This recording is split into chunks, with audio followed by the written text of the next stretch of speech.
Hello, everybody, and welcome to day 33 of us reading the Bible from beginning to end. Link is down below to get the full listing, and don't forget to leave a comment at the end for what you got out of today's reading. Today, we're going to be reading Exodus 14, 15, and 16, and we're going to be reading from the New Living Translation. So let's go ahead and get started. Then the Lord gave these instructions to Moses. Order the Israelites to turn back and camp by Pi Hahiroth, between Migdal and the sea. Camp there along the shore across from Baal Zephon. Then Pharaoh will think the Israelites are confused. They are trapped in the wilderness. And once again, I will harden Pharaoh's heart, and he will chase after you. I have planned this in order to display my glory through Pharaoh and his whole army. After this, the Egyptians will know that I am the Lord. So the Israelites camped there as they were told. When word reached the king of Egypt that the Israelites had fled, Pharaoh and his officials changed their minds. What have we done letting all those Israelite slaves get away? They asked. So Pharaoh harnessed his chariot and called up his troops. He took with him 600 of Egypt's best chariots, along with the rest of the chariots of Egypt, each with its commander. The Lord hardened the heart of Pharaoh, the king of Egypt, so he chased after the people of Israel, who had left with fists raised in defiance. The Egyptians chased after them with all the forces of Pharaoh's army, all his horses and chariots, his charioteers, and his troops.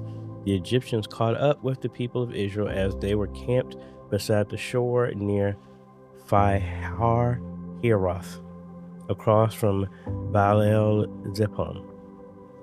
As Pharaoh approached, the people of Israel looked up and panicked when they saw the Egyptians overtaking them. They cried out to the Lord, and they said to Moses, Why did you bring us out here to die in the wilderness? Weren't there enough graves for us in Egypt? What have you done to us? Why did you make us leave Egypt? Didn't we tell you this would happen while we were still in Egypt? We said, leave us alone. Let us be slaves to the Egyptians. It's better to be a slave in Egypt than a corpse in the wilderness. But Moses told the people, don't be afraid. Just stand still and watch the Lord rescue you today. The Egyptians you see today will never be seen again. The Lord himself will fight for you. Just stay calm. Then the Lord said to Moses, Why are you crying out to me? Tell the people to get moving. Pick up your staff and raise your hand over the sea. Divide the water so the Israelites can walk through the middle of the sea on dry ground. And I will harden the hearts of the Egyptians, and they will charge in after the Israelites.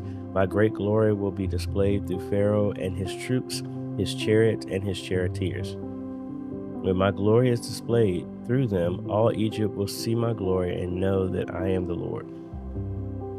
Then the angel of God, who had been leading the people of Israel, moved to the rear of the camp. The pillar of cloud also moved from the front and stood behind them. The cloud settled between the Egyptian and Israelite camps. As darkness fell, the cloud turned to fire, lighting up the night. But the Egyptians and Israelites did not approach each other all night.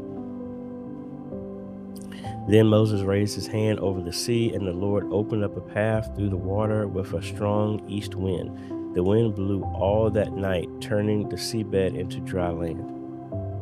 So the people of Israel walked through the middle of the sea on dry ground with walls of water on each side. Then the Egyptians, all of Pharaoh's horses and chariots and charioteers, chased them into the middle of the sea. But just before dawn, the Lord looked down on the Egyptian army from the pillar of fire and cloud, and he threw their forces into total confusion. He twisted their chariot wheels, making their chariots difficult to drive. Let's get out of here, away from these Israelites, the Egyptians shouted. The Lord is fighting for them against Egypt. When all the Israelites had reached the other side, the Lord said to Moses, Raise your hand over the sea again. Then the waters will rush back and cover the Egyptians and their chariots and charioteers. So as the sun began to rise, Moses raised his hand over the sea, and the water rushed back into its usual place. The Egyptians tried to escape, but the Lord swept them into the sea. Then the waters returned and covered all the chariots and charioteers, the entire army of Pharaoh. Of all the Egyptians who had chased the Israelites into the sea, not a single one survived. But the people of Israel had walked through the middle of the sea on dry ground as the water stood up like a wall on both sides. That is how the Lord rescued Israel from the hand of the Egyptians that day. And the Israelites saw the bodies of the Egyptians washed up on the seashore. When the people of Israel saw the mighty power that the Lord had unleashed against the Egyptians, they were filled with awe before him. They put their faith in the Lord and in his servant Moses. Then Moses and the people of Israel sang this song to the Lord. I will sing to the Lord, for he has triumphed gloriously. He has hurled both horse and rider into the sea. The Lord is my strength and my song. He has given me victory. This is my God, and I will praise him. My father's God, and I will exalt him. The Lord is a warrior. Yahweh is his name. Pharaoh's chariots and army he has hurled into the sea. The finest of Pharaoh's officers are drowned in the Red Sea. The deep waters gushed over them. They sank to the bottom like a stone. Your right hand, O Lord, is glorious in power. Your right hand, O Lord, smashes the enemy. In the greatness of your majesty, you overthrow those who rise against you. You unleash your blazing fury. It consumes them like straw. At the blast of your breath, the waters piled up. The surging water stood straight like a wall. In the heart of the sea, the deep waters became hard. The enemy boasted, I will chase them and catch up to them. I will plunder them and consume them. I will flash my sword. My powerful hand will destroy them. But you blew with your breath, and the sea covered them. They sank like lead in the mighty waters. Who is like you among the gods, O Lord, glorious in holiness, awesome in splendor, performing great wonders? You raised your right hand, and the earth swallowed our enemies. With your unfailing love, you lead the people you have redeemed. In your might, you guide them to your sacred home. The peoples hear and tremble. Anguish grips those who live in Philistia. The leaders of Edom are terrified. The nobles of Moab tremble. All who live in Canaan melt away. Terror and dread fall upon them. The power of your arm makes them lifeless as stone, until your people pass by, O Lord, until the people you purchase pass by. You will bring them in and plant them on your own mountain, the place, O Lord, reserved for your own dwelling, the sanctuary, O Lord, that your hands have established. The Lord will reign forever and ever. When Pharaoh's horses, chariots, and charioteers rushed into the sea, the Lord brought the water crashing down on them. But the people of Israel had walked through the middle of the sea on dry ground. Then Miriam, the prophet, Aaron's sister, took a tambourine and led all the women as they played their tambourines and danced. And Miriam sang this song, Sing to the Lord, for he has triumphed gloriously. He has hurled both horse and rider into the sea. Then Moses led the people of Israel away from the Red Sea, and they moved out into the desert of Shur. They traveled in this desert for 3 days without finding any water. When they came to the oasis of Marah, the water was too bitter to drink, so they called the place Marah, which means bitter.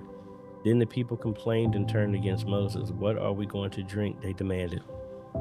So Moses cried out to the Lord for help, and the Lord showed him a piece of wood. Moses threw it into the water, and this made the water good to drink.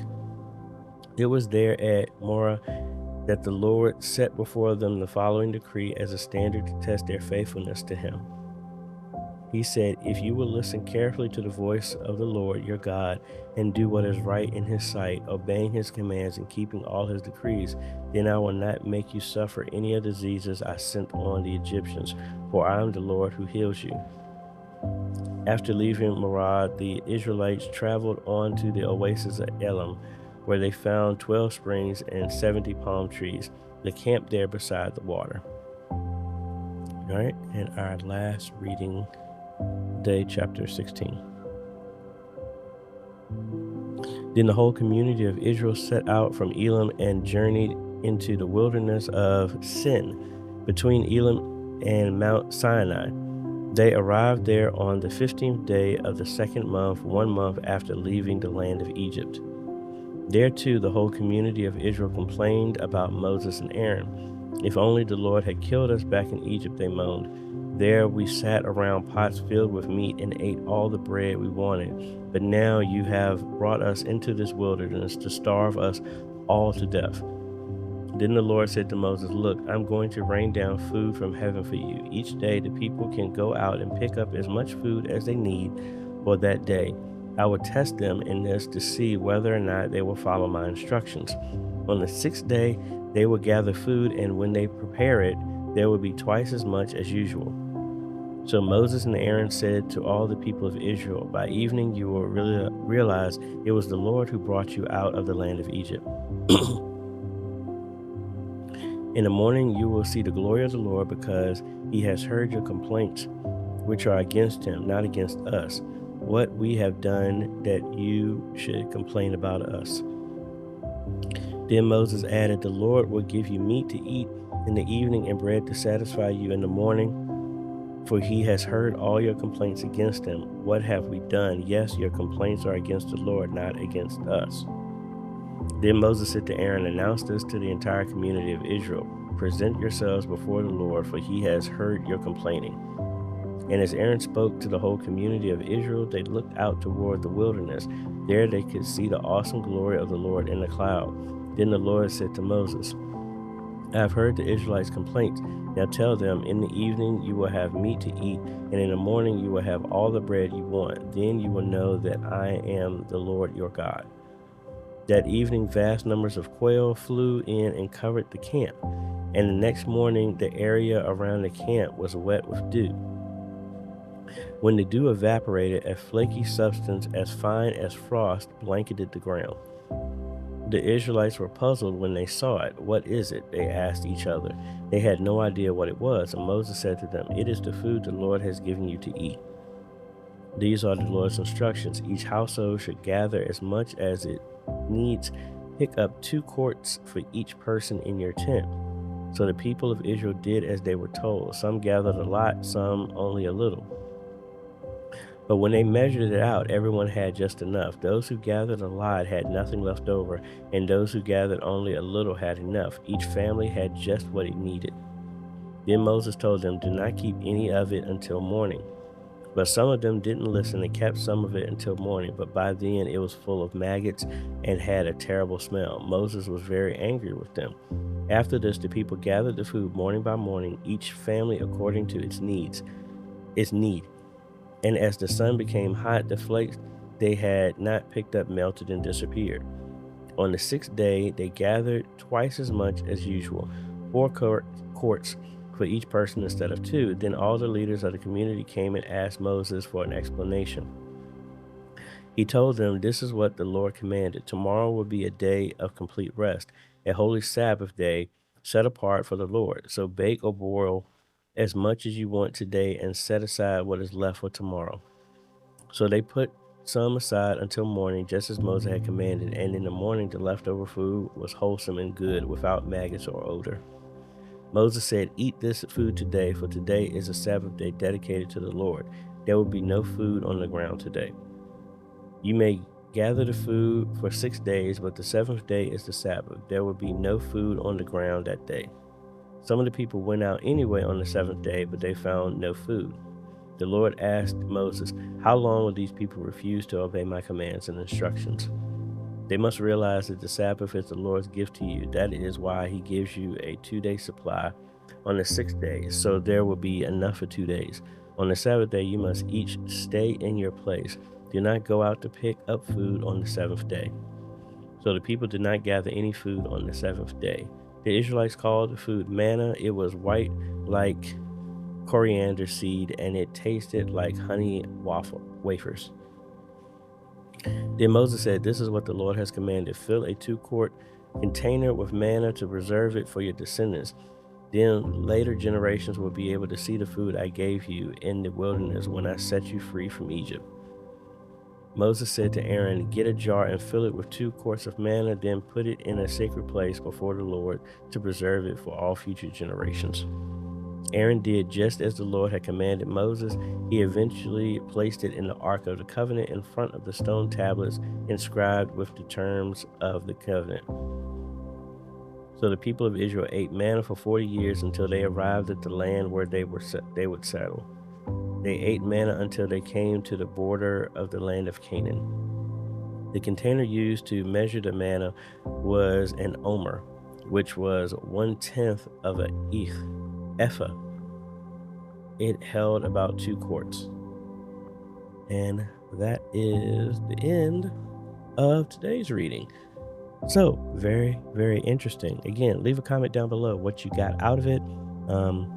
What I got out of it from when we talked about our Bible trivia is that shows right there that manna was put inside of a jar, which was also put inside the Ark of the Covenant with the tablets. So there's your answer for the ones who wanted that question in our Bible trivia. But anyway, folks, thank you, and we look forward to seeing you on tomorrow's reading.